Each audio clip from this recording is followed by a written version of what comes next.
अरे किरौरे किरिया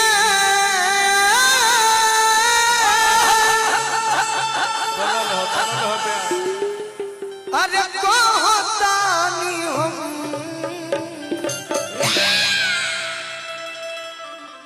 ए राजा कहियो माहुर खाके मर जाई पियल ना छोड़ब तो कुछो कर जाई ए राजा कहियो माहुर खाके मर जाई पियल ना छोड़ब तो कुछो कर जाई। डिम्पल जी आप कल दिन में याद से हमको फोन कीजिएगा तो आपको हम बताएंगे कि हम आखिर खाते क्या हैं। आपको लगेगा कि जरूर कुछ हम गलत खाते होंगे। नहीं कुछ अच्छा खाते तभी अच्छा खाते हैं। रौरे किरिया मुआये देवता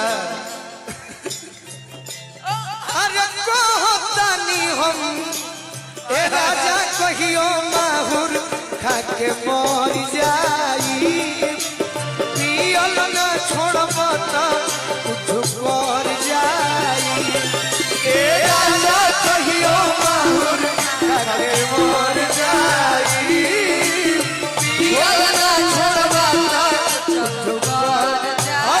बोलू जी छोड़ा छोड़ा ओ छोड़ा छोड़ा कलैया सैया भोर हो गई छोड़ा छोड़ा कलैया सैया भोर हो गई तभी तक अंगनवा अंजोर हो गई तभी तक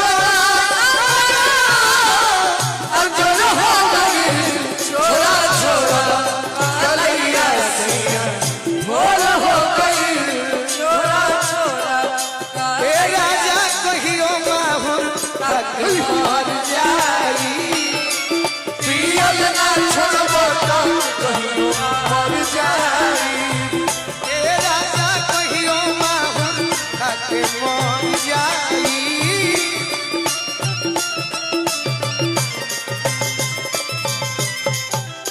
हमरा रवि रंजन भैया गोलू भैया के गोलू जी के बड़ भाई बहुत बहुत पुरस्कार और सारे कलाकारों को भी दिए। हाँ और ये तो हमारे फूल चाचा है ना।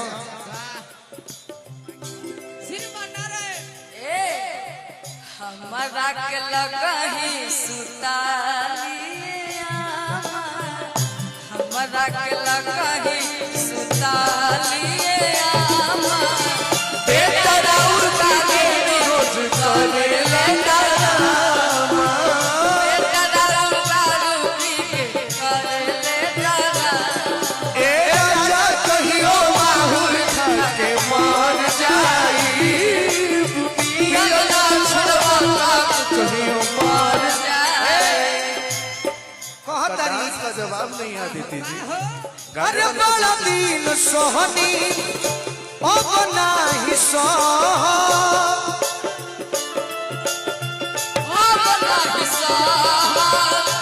आवतानी पी के रोज अम्माजी से कह आवतानी पी के रोज अम्माजी से कह नयब चुप रह चुप रहिया मानी बतिया अरे भाट छतिया यदि ना मानब मानी बतिया ए डिम्पल राजा जी राजा जी के ये भाव है, ठीक बा हाँ रानी जी मानी बतिया अरे भाट छतिया तो जाके अरे डाल के कीड़ा सुन दहिया जो जाई पियल ना छोड़ब तो मर जाई ए राजा कहियो माहुर खाके मर जाई भैया देखिए एक रिक्वेस्ट है मेरा भाई भाई बहुत सारा गाना आप हमारे मुंह से सुन लीजिएगा और यूट्यूब पे भी सुन लीजिएगा। लेकिन हम हैं। ये जो गाना गोलू जी गा रहे हैं, ये लाइव सुनने का मौका फिर नहीं मिलेगा। इसके लिए लोग यूट्यूब खोलते हैं। आनंद ले लीजिए, फिर तो अभिषेक गए करेगा भूमि। अभी हम काहे खिसियाइल बारा जान ले बका काहे खिसियाइल बारा जान ले बका बोला हम सुन बोला हम सोनरा के सकरो दुकान ले बका सोनरा के सौसा दुकान में बुका हो। बोला हम सुन ले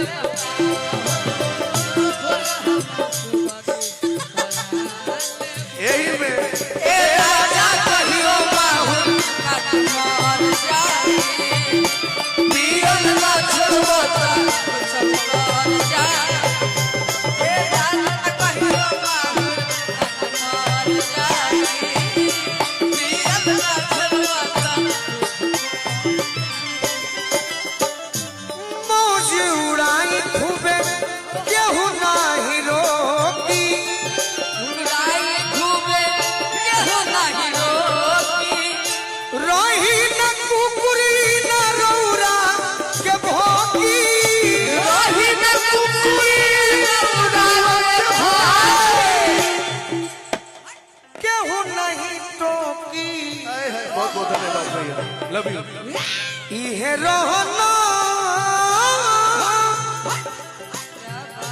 रही तो कहियो ए राजा